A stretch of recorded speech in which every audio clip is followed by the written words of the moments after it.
Chris Sale looks fantastic in his debut from the IL, but the Braves get walked off 3-2 in extra innings. Let's talk about it. This is the Braves Postcast, your instant game reaction for the Atlanta Braves. Part of the Locked On Podcast Network, your team every day. Yes, welcome on in to the Braves Postcast, part of Locked On Sports Atlanta, where we cover your Atlanta sports teams each and every day. I'm your host, Lindsay Crosby, author of the Braves Today newsletter over at bravestoday.com. You can follow me on social media at Crosby Baseball. That is Jake Mastroianni, host of Locked On Braves. Follow him on social media at shortstopball. Make sure you subscribe to the podcast wherever you get your podcast and on YouTube. And also make sure you sign up for the tweets about us apparently coordinating outfits. We didn't intend this, but we're both wearing the light green shirts. Mine's a Locked On one. I'm a company man. All right, Jake, let's talk about this 3-2 loss by the Braves in extras to the Philadelphia Phillies. We're going to get to the offense in a minute, and we're going to get to Chris Sale in a minute. He was fantastic. I think the biggest conversation point right now for this game is Atlanta throwing their closer in the ninth, which, fine. Philly did the same thing. Johan Duran pitches the ninth as well. But despite Iglesias only using 8 pitches, they don't send him back out for the 10th. And instead they go with Hunter Stratton, who gives up a hit, ends up being charged with two runs, 1 earned, taking the loss here on this. I'm the guy that always argues, don't ask your pitcher to adrenaline dump and then go back out there. But at the same time, feels like 8 pitches in a tie game. The expectation up front should have maybe been, hey, we might need you to go 2 tonight, especially given the fact you had nobody else who was high leverage in the pen. Yeah, a lot to unpack in this one. We talked about it beforehand. You know, there's not a lot of great options out there, especially you'd already used Kinley, you'd already used Lee, you'd already used Johnson. There's just not a ton of great options. You talk about an adrenaline dump, and I very much believe in that, but I don't know that the 9th inning was an adrenaline dump. It was so easy, and he breezed through it so quickly. He didn't have time to get his heart rate. There wasn't even much of an adrenaline there. I mean, I typically think of that as a guy who's in a runner on third. You know, he comes in, gets a big out, and then he sits down and is asked to come back out. And it's not like Iglesias hasn't done that before. So that, to me, is not a valid excuse. And I know you're not necessarily advocating this situation that it is, but that to me is not a valid excuse. The only thing that makes sense is that Braves aren't in it and don't push a guy who's going to be approaching free agency. I think, if they asked Iglesias, I'm sure he said he would do it. But if the Braves were in contention, if a postseason spot's on the line, I think 100% Raisel Iglesias goes back out there.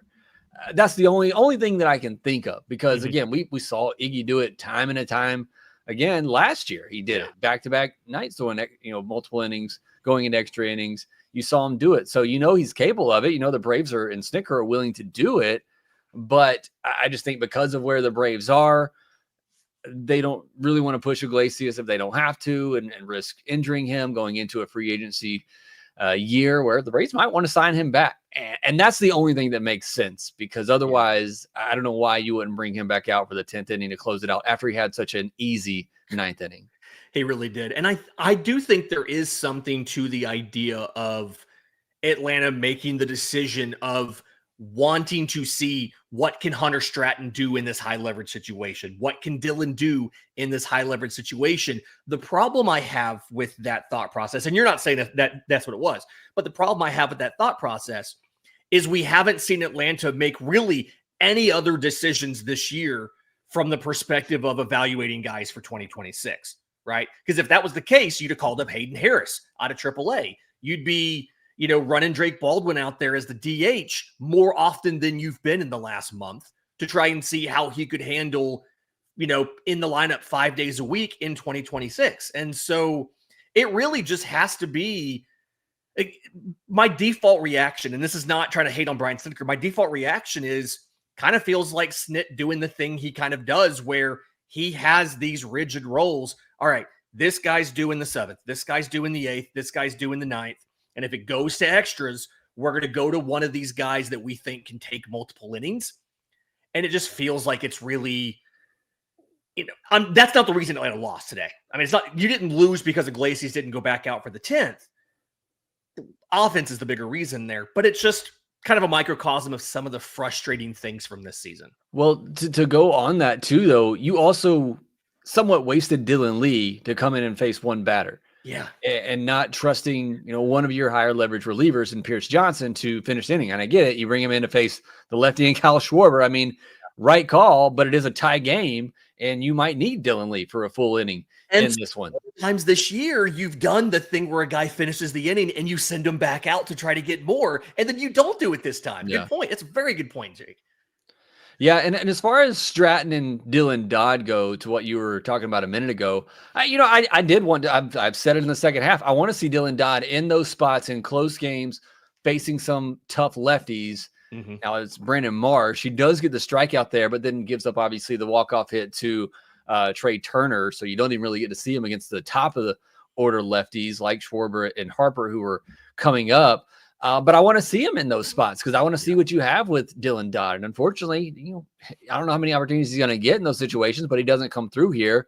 Stratton blew 98 by a guy. I didn't really know he had that in him. So same. I mean, that's again, they blew it. They lost it. I think you saw some good stuff in there. Like I said, with Dylan Dodd getting the strikeout with the bases loaded there and giving you a chance to win that game, and then got 0-2 to Turner, who just, inside it out a ball the other way and snuck it through the infield. So, I mean, there is some benefit for the future for seeing those guys in those situations. But, as I said earlier, I think if this was postseason on the line, I think Iggy's going back out there. It's a no-brainer. Yeah. I'm not going to be that guy, but I'm going to be that guy a little bit. You get the strikeout of Brandon Marsh, 5 pitches, all cutters, and then you start throwing 4-seam fastballs to Trey Turner. If you just kept throwing him cutters instead, maybe you get out of this. It was a mislocation. I mean, that's what it was. They didn't call that pitch to be middle. They called that pitch a different location, and he missed. And I think Dylan Dodd would tell you that.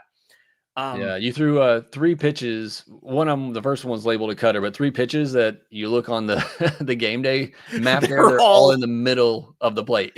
That's just not where you want to be throwing pitches to Trey Turner. Feels like you do that 3 times to Trey Turner, he's going to get one of them at some point in time. The frustrating thing here, keep it on the pitching theme for a minute, is it does kind of spoil a really good Chris Sale start. His first outing back off the IL multiple months. They keep him. Snit had said yesterday after the game that he was thinking about Sale maybe staying under 90 pitches. He only throws 78 pitches here, but he goes 6 full innings, 3 hits, 1 run, 1 walk to 9 strikeouts. The only run he gives up is on a solo shot. Weston Wilson, of all people, is the guy that tags him in this. But Sale was barely even challenged by Philly. 21 batters faced, 11 balls in play. Only 5 of those were hard hit. 36 swings, 15 whiffs, 38% CSW.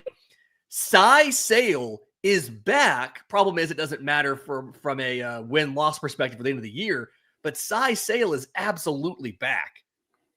Yeah, it's one of those things too, with where the Braves are at and more kind of forward focused. You look at this and think, okay, Chris Sale came back. It is just 1 start, but he very much looked like Chris Sale, and it kind of makes you a little bit more frustrated because had he stayed healthy, he probably would be in that Cy Young conversation again.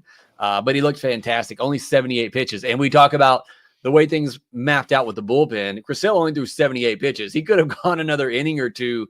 Again, if the season's on the line, obviously, if Chris Sale's back healthy and you're saving one of those bullpen arms, you have another arm available. But I mean, he looked absolutely fantastic, striking out the side right in the first inning when he comes back. I mean, it's just great to see for Chris Sale missing that much time, coming back against a team who is fighting for a postseason spot, a really good lineup, and he's able to dominate it like that. And look, as you said, Cy Sale. So that's great. Obviously, get him back the rest of the year and have him, hopefully feeling good going into the offseason and leading this rotation next year.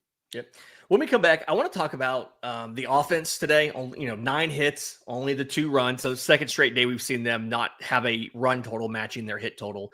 But a couple double plays hit into by Sean Murphy. I want to discuss that next, right here on the Braves Postcast. Hey, Braves fans. Are you still paying full price for gas? Stop leaving money behind. Get real cash back every time you fill up with a free Upside app. Simply download the free Upside app in the App Store or Google Play right now and start earning cash at the pump today. Use our limited time promo code SEASON and get an extra 25 cents back per gallon on your first fill up. You could make up to $300 a year just from buying the gas you were already going to buy. First, I was a little skeptical about this. Are there gas stations near me? Do I really get paid? It is totally legit. I have gotten paid just for making my daily commute, and you can too. Plus, you can cash out anytime to your bank account, to PayPal, or an e-gift card for Amazon, Starbucks, other places you may go regularly.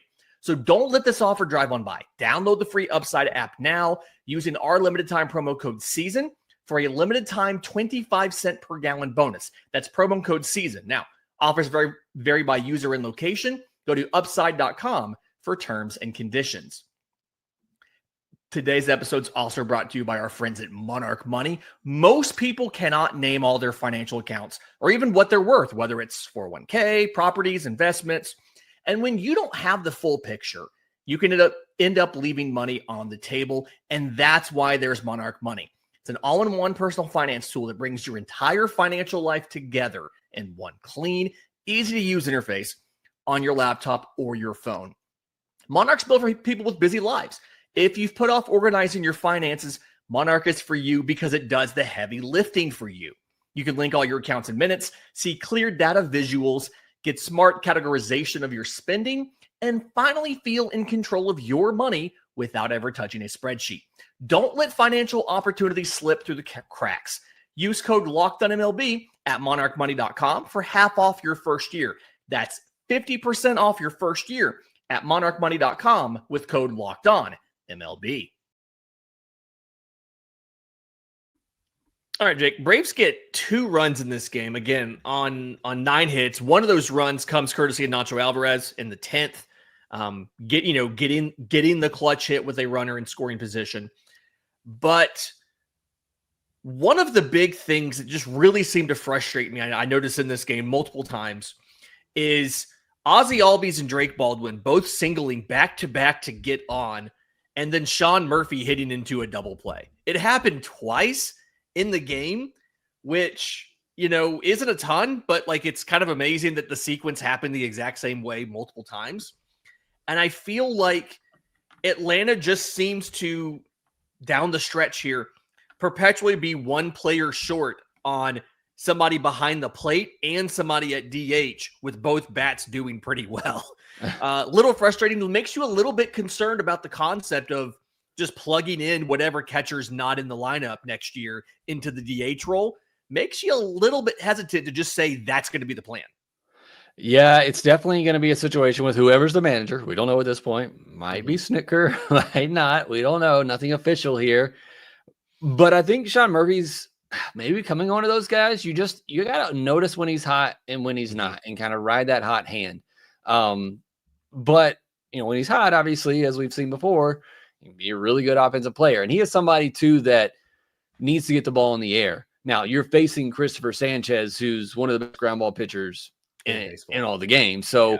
I mean, it's tough. But when Sean Murphy has struggled with the Braves, looking at the second half of 2023, he's putting the ball on the ground. Yeah, we just lost Jake real quick. Sanchez had 11 fielding outs today. 10 of them were 10 of them were ground ball outs. Jake was so disgusted he dropped out of the stream real quick. Welcome back. Yeah. No, I just finishing the point on Sean Murphy. It's just too many ground balls and back-to-back days too. Just too many double plays and another game where you out-hit your opponent, but you're not able to get enough big hits to get it done. No home runs, but as I mentioned, Christopher Sanchez, great job giving the ball on the ground. Yeah. I don't remember if it was the radio feed or the TV feed. I had both of them on at different times today, but somebody mentioned for Sunday. It's on Sunday Night Baseball. It's not your standard day game after a night game kind of thing for getaway day. But are you going to see Drake Baldwin in the lineup again on Sunday? And I feel like it's the rare start he got today against a lefty. Snit's been really protecting him against lefty starters and not putting him in the lineup. He gets the start. He gets 2 hits. So part of me thinks you're going to go with Baldwin again tomorrow. But then to the point we've been making, you don't really have anybody for DH because both Sean Murphy and Marcell Ozuna have been quiet. We did see something, I think it was last week, where Ronald Acuna Jr. was the DH and they played Fraley out in the outfield. I wonder if Atlanta tries something like that tomorrow night where Baldwin's behind the plate and you have Acuna at DH and either Eli White or Jake Fraley take the field in right. I don't care which way you do it, but Drake Baldwin's got to be in the lineup, in my opinion. I mean, at this point, just play the kid. I know he's kind of fallen out of favor in the Rookie of the Year race, but I just think he's a better bat right now, obviously, with where Murphy and Ozuna are. So I think either way, he's got to be in there. If you want to catch Murphy and DH Baldwin, you can. You want to catch Baldwin and DH Acuna, like you said, and put Fraley in the outfield. I just, either way, Baldwin's got to be in there. And, the Braves are the kings of Sunday again. I mean, they haven't lost one this month. Knocking on the wood behind me. So, they got it in the bag. Yeah. The problem with that theory is Hurston Waldrop pitches tomorrow night on Sunday Night Baseball, and Atlanta's been really, really big on using Sean Murphy behind the plate in those starts. In case that splitter gets a little bit wild, so we'll see what happens. Again, Hurston Waldrop versus Jesus Luzardo, 7:10 p.m. That is on ESPN. So obviously, we will be here after that game for your postcast. In the meantime, again, Braves 3-2 loss in 10 innings to the Philadelphia Phillies. Do me a favor. If you're listening on audio, leave a 5-star review, Apple, Spotify, wherever you get your podcasts. Words of affirmation would be great, by the way. So it's the love language. I believe it's Jake's. I know it's mine. If you're watching on YouTube, subscribe to both Locked On Braves and Locked On Sports Atlanta. Hit the notification bell so you're alerted anytime we're posting content. It's Falcons, Braves, whatever it might be. For Jake Mastroianni, I'm Lindsay Crosby. This has been the Braves Postcast.